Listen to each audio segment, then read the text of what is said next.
హైడ్రా కూల్చివేతల అంశం మీద సీఎం రేవంత్ రెడ్డిపై మల్కాజ్గిరి ఎంపీ ఈటెల రాజేందర్ చేసిన వ్యాఖ్యలు బీజేపీ కాంగ్రెస్ మధ్య మాటల యుద్ధానికి తెరదీశాయి.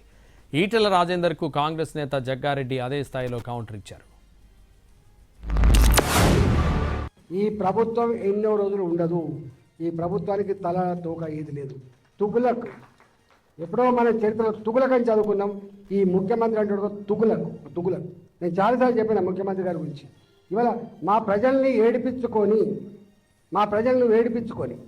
నీకేదో ఓట్లెత్తే ముఖ్యమంత్రి పోయి కుర్చీ మీద కూర్చొని ఇవాళ మా ప్రజల్ని ఏడిపించుకుంటావు అంటే నువ్వు శాడిస్ట్ అయితేనే ఏడిపించుకుంటావు. గుర్తుపెట్టుకో, నువ్వు శాడిస్ట్.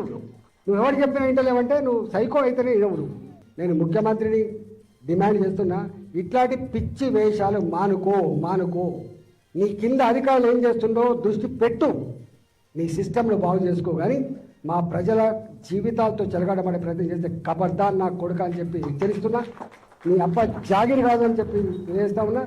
తెలంగాణ రాష్ట్రానికి నిధులు కావాలని అంటే ఎంపీగా పోయి నరేంద్ర మోడీ గారితో మాట్లాడి రూపాయి తెచ్చే సూరత్ లేదు. మాటలు మాట్లాడతావు ఇప్పుడు నాయన, నువ్వు ఏం మాటలు ఎక్కువ మాటలు అవి. ఎవడు ఆ మనటోడు లేక అనుకుంటున్నావు ఏం నువ్వు? అంటే ఆ సెకండ్కి అక్కడున్న 10 మంది జనాలకు నువ్వు కనెక్ట్ కావడానికి నువ్వు ఎవరిని పడతాను కొడక అంటే పడతారా? బేకు ఎవడు పడతాడరా? ఏం తమాషాలు చేస్తున్నావు ఈటెల రాజేందర్?